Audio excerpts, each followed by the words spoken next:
¿Se puede sufrir una sobredosis con un placebo? Fred Mason no es su nombre real. Un estudiante de posgrado de 26 años cayó en una depresión cuando su novia rompió con él. Pero de pronto vio en un periódico el anuncio de un ensayo clínico sobre un nuevo medicamento antidepresivo y decidió participar. 4 años antes había tenido un brote depresivo y el médico le había recetado un antidepresivo a base de amitriptilina, el Advil, pero se había visto obligado a dejarlo por la somnolencia y el embotamiento que le causaba. El medicamento era demasiado fuerte para él y ahora esperaba que ese nuevo fármaco tuviera menos efectos secundarios. Cuando ya hacía cerca de un mes que participaba en el estudio, decidió llamar a su antigua novia. Los dos se pelearon por teléfono y Mason, después de colgar, agarró en un arrebato el frasco de pastillas del ensayo clínico y se tragó las 29 que quedaban con la intención de suicidarse. Pero al instante se arrepintió. Salió de su casa corriendo y, tras pedir ayuda a gritos, se desplomó. Una vecina le oyó gritar y al salir al pasillo del edificio se lo encontró tendido en el suelo. Retorciéndose de dolor, Mason le contó que había cometido un terrible error al tomarse las pastillas, pero no se quería morir. Cuando le pidió que lo llevara al hospital, su vecina así lo hizo.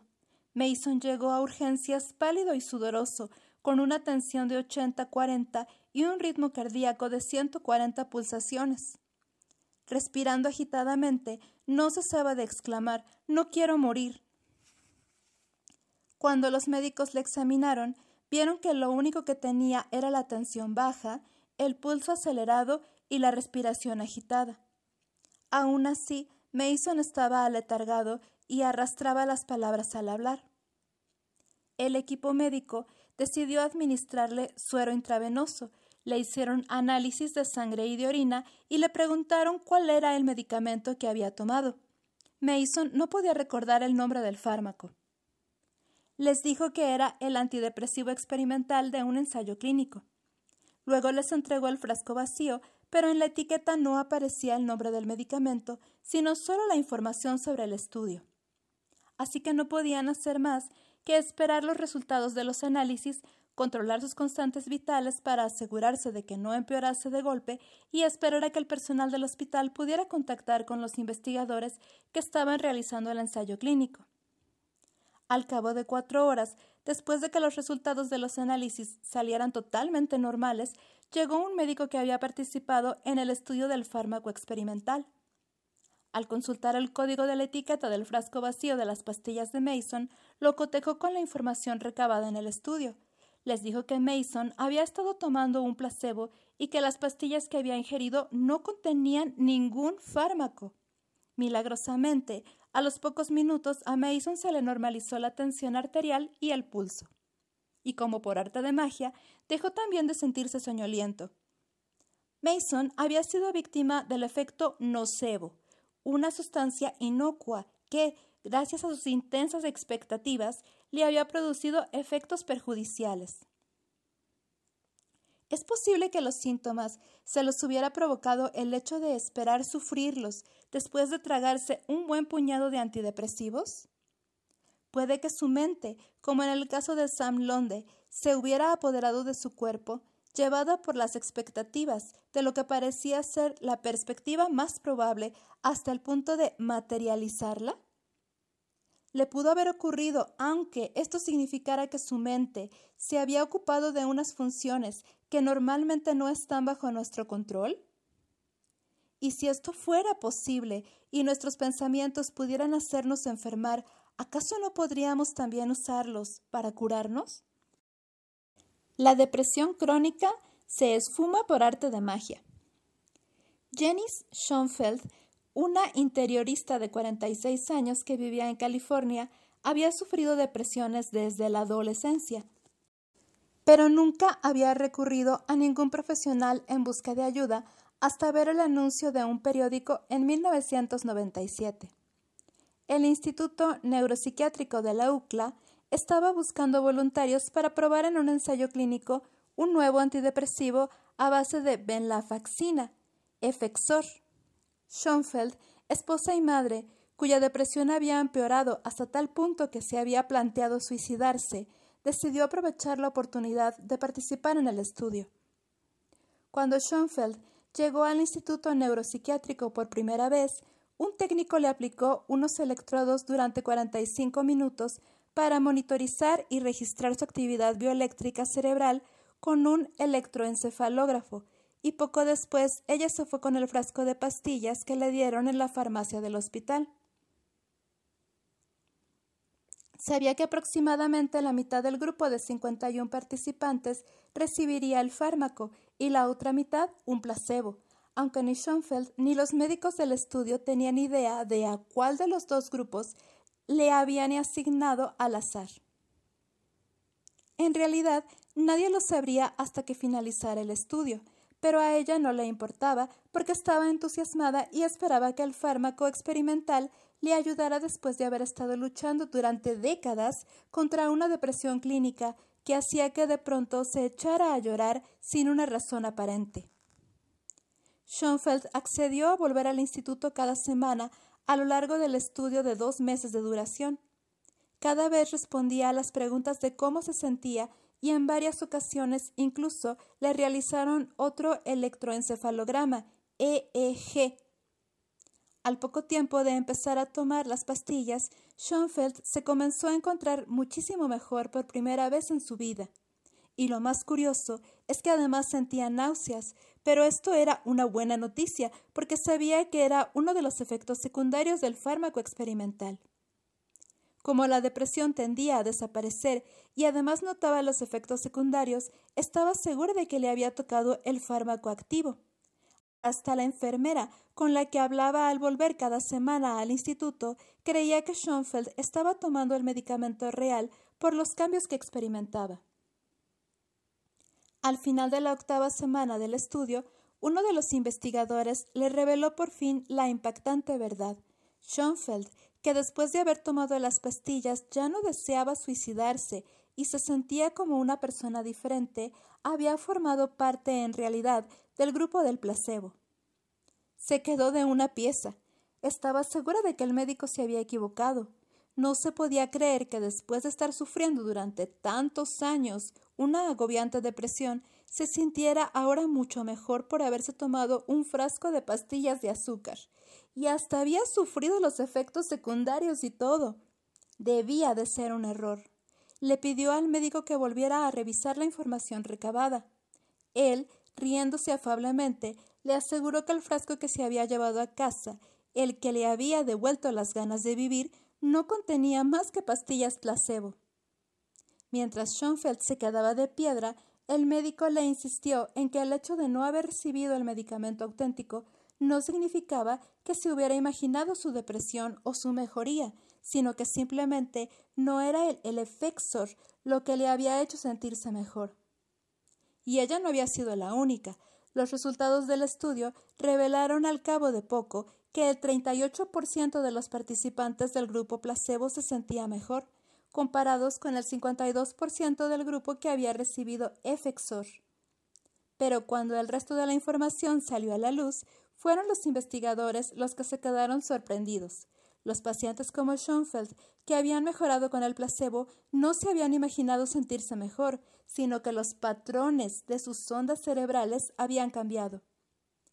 Las electroencefalografías que les hicieron religiosamente a lo largo del estudio revelaban un aumento importante de actividad en la corteza prefrontal, la cual en los pacientes deprimidos solía ser muy baja. El efecto placebo, además de cambiar la mente de Schoenfeld, le estaba modificando su biología, es decir, no eran solo imaginaciones suyas, sino cambios reales en su cerebro. Además de sentirse bien, también se estaba poniendo bien.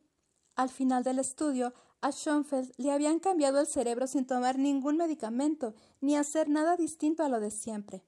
Era su mente la que había cambiado su cuerpo, y 12 años más tarde, Schoenfeld seguía sintiéndose muchísimo mejor que antes. ¿Cómo es posible que una pastilla de azúcar pueda acabar con los síntomas de una depresión arraigada y provocar además efectos secundarios como náuseas? ¿Y qué significa que la misma sustancia inerte tenga el poder de cambiar la activación de las ondas cerebrales, aumentando la actividad en la parte del cerebro más afectada por la depresión? ¿Puede la mente subjetiva crear esta clase de cambios fisiológicos, objetivos y medibles? ¿Qué sucede en la mente y en el cuerpo que permite que un placebo actúe a la perfección como un fármaco? ¿Podrían darse los mismos fantásticos efectos curativos no solo en las enfermedades mentales crónicas, sino también en una afección tan grave como el cáncer? Una cura milagrosa. Ahora lo ves y ahora no lo ves. En 1957, el psicólogo de UCLA, Bruno Klopfer, publicó un artículo en una publicación académica contando la historia de un hombre al que llamó el señor Wright, aquejado de un linfoma avanzado, un cáncer en las glándulas linfáticas. El tipo tenía unos tumores enormes, algunos del tamaño de una naranja, en el cuello, la entrepierna y las axilas, y el cáncer no estaba respondiendo a los tratamientos convencionales. Llevaba semanas enfermo, febril, respirando con dificultad y postrado en cama. Su médico, Philip West, lo había dado por un caso perdido, aunque el propio Wright siguiera luchando. Cuando éste descubrió que el hospital donde lo estaban tratando, en Long Beach, California, era uno de los 10 hospitales y centros de investigación del país donde se estaba evaluando el Creviosen, un medicamento experimental extraído de la sangre de caballo, el hecho le entusiasmó. Wright le dio la lata sin descanso al Dr. West durante varios días hasta que el médico aceptó administrarle el nuevo remedio, aunque Wright no pudiera participar formalmente en el ensayo clínico porque los pacientes debían tener como mínimo una esperanza de vida de 3 meses. Wright recibió la inyección de Creviosen un viernes y el lunes ya se había levantado de la cama y caminaba la mar de animado, riendo y bromeando con las enfermeras. Parecía otra persona. El Dr. West escribió en el informe médico que los tumores se habían disuelto como bolas de nieve en una estufa encendida. A los 3 días, los tumores se habían reducido a la mitad. Y al cabo de otros 10, le dieron el alta. Wright se había curado. Parecía un milagro. Pero 2 meses más tarde, los medios de comunicación anunciaron que los 10 ensayos clínicos revelaban que el Creviosen era un engaño. En cuanto Wright leyó las noticias, empeoró en el acto al creer que el medicamento no servía para nada y los tumores le volvieron a aparecer.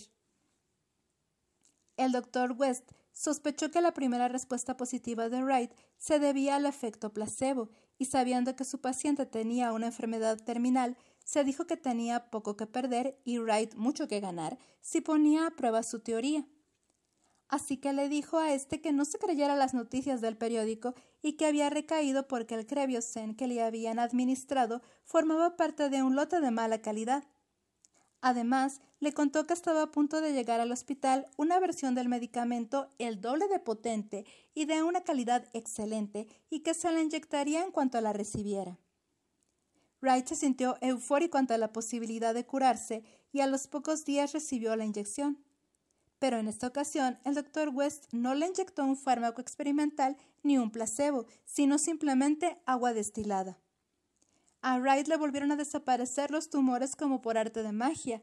Regresó a su casa y durante los 2 siguientes meses se estuvo sintiendo la mar de bien.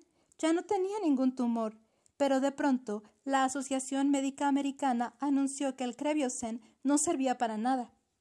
La comunidad médica había sido víctima de un engaño. El medicamento milagroso había resultado ser un timo, no era más que aceite mineral que contenía un simple aminoácido. De hecho, a los fabricantes les habían condenado por fraude. Al oír la noticia, Wright sufrió una recaída por última vez. Había dejado de creer en la posibilidad de curarse, volvió al hospital desesperanzado y a los 2 días murió. Es posible que Wright hubiera cambiado de algún modo su estado del ser, no una vez sino 2, transformándose en alguien que se había liberado del cáncer en cuestión de días. ¿Respondió su cuerpo al instante a ese nuevo estado mental? y pudo haber recuperado el estado mental de un hombre con cáncer en cuanto oyó que el medicamento en cuestión no servía para nada, y entonces su cuerpo creó de nuevo exactamente la misma química, con lo que los tumores volvieron a aparecer? Es posible alcanzar ese nuevo estado bioquímico no solo tomando pastillas o recibiendo inyecciones, sino también por medio de algo tan invasivo como una cirugía.